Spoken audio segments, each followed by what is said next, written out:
Do you want to see in the dark like a superhero? TNVC.com is your source for the finest night vision devices and accessories to make you the bump in the night. Hey there, Tundra Nation, and welcome back to the channel. Today on Tundra Tactical, we dive into the unexpected side effect of the war between Russia and Ukraine. Yes, that's the emergence of all the strange and exotic bullpup rifles suddenly appearing on the battlefield. So sit back, get ready to learn how to reload that armpit, and let's start the show.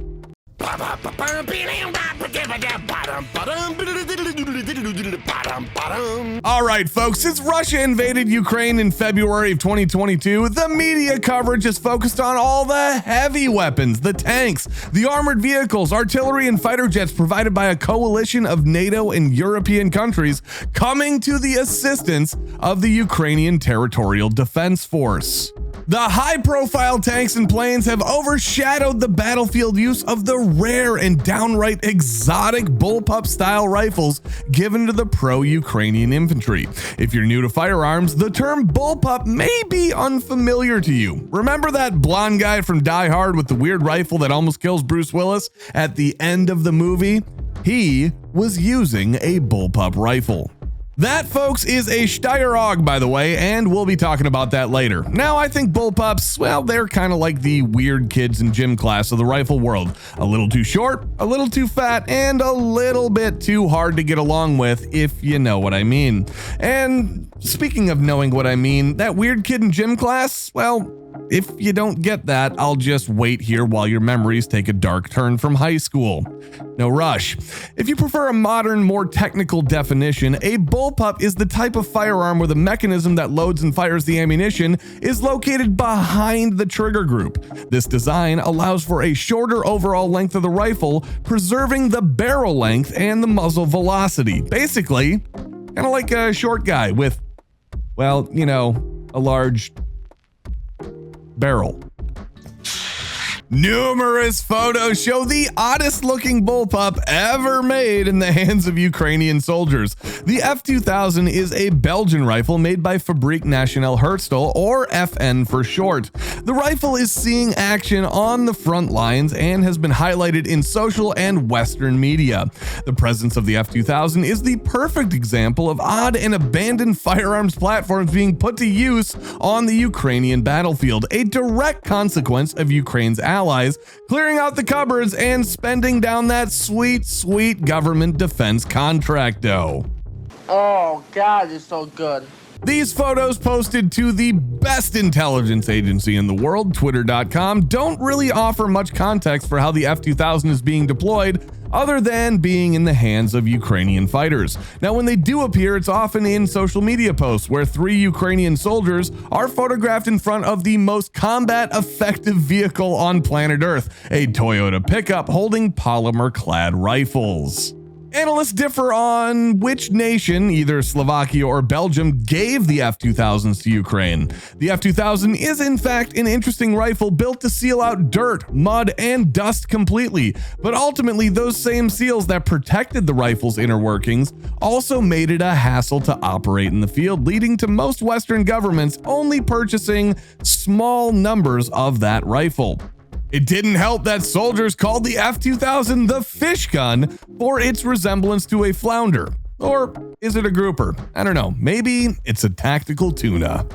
Ukrainian Spetsnaz forces are using made-in-Ukraine bullpup rifle kits that look like they are straight out of our science fiction future. Officially called the Vulcan, the incredibly effective rifle's prototype name, Malia, which roughly translates to youngster or child, is the name that has stuck despite the marketing efforts of Interpro Invest, or IPI, the Malia/Vulcan's Ukrainian manufacturer.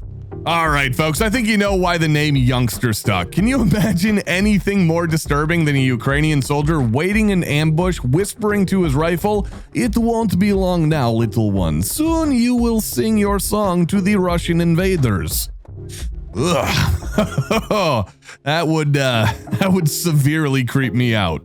The Malia is not an entirely new design, folks. Effectively, it's a standard issue AK pattern rifle repackaged inside of a new chassis, producing a weapon that has a 16.3-inch barrel and is about 28 inches overall in length and weighs just under 8.4 pounds empty. Like the AK pattern rifles that they're based on, versions available are chambered to fire the Soviet-designed 7.62 by 39mm, 5.45 by 39mm, as well as the NATO standard 5.56 by 45mm, and they can use any appropriate sized AK magazine. Bullpupping an AK-47, pick rails on an AK-47, easy to interchange parts. Soon, folks, the AK-47 will be about as useful as an AR-15. That's a fact. IPI says that its new chassis, which makes heavy use of polymer materials, is specifically designed to ensure that heat radiating from the barrel is sufficiently dissipated. Using something thick and plastic to handle the heat? Soon we'll be talking about your mother, but back to the Malia. Okay, that drawer is full of sex toys. Ow. Recoil is reduced by 50%, and the design allows the user to fire the rifle and load and unload the magazine with one hand. The Malia can either retain the AKM-based selective fire switch or an ambidextrous low-profile two-position selector for semi and full auto fire. The upper receiver has a full-length Picatinny rail with 3 short Picatinny rails on the handguard as well. Another bullpup rifle of the Ukrainian forces is the RPC Fort 221 and 224 rifles, based on the famed Israeli weapon industry's Tavor rifle. RPC Fort is the name of the Ukrainian state company that has permission to distribute these rifles in Ukraine. Now, it's a bit murky if the Fort rifles with their unique badging are assembled in Israel and simply rebadged for the Ukrainians, or if the Ukrainians are manufacturing all or some of these rifles inside of the country.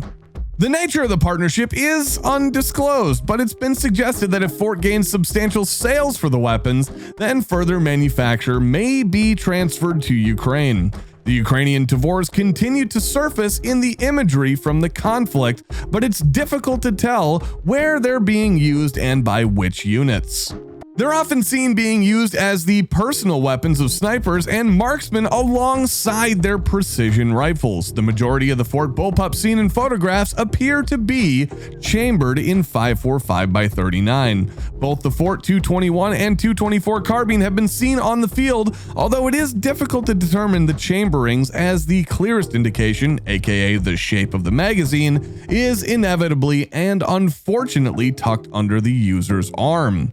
They're most often seen equipped with the Meprolite M5 and M21 sights, and a number of the weapons have also been seen sporting camouflage paint jobs.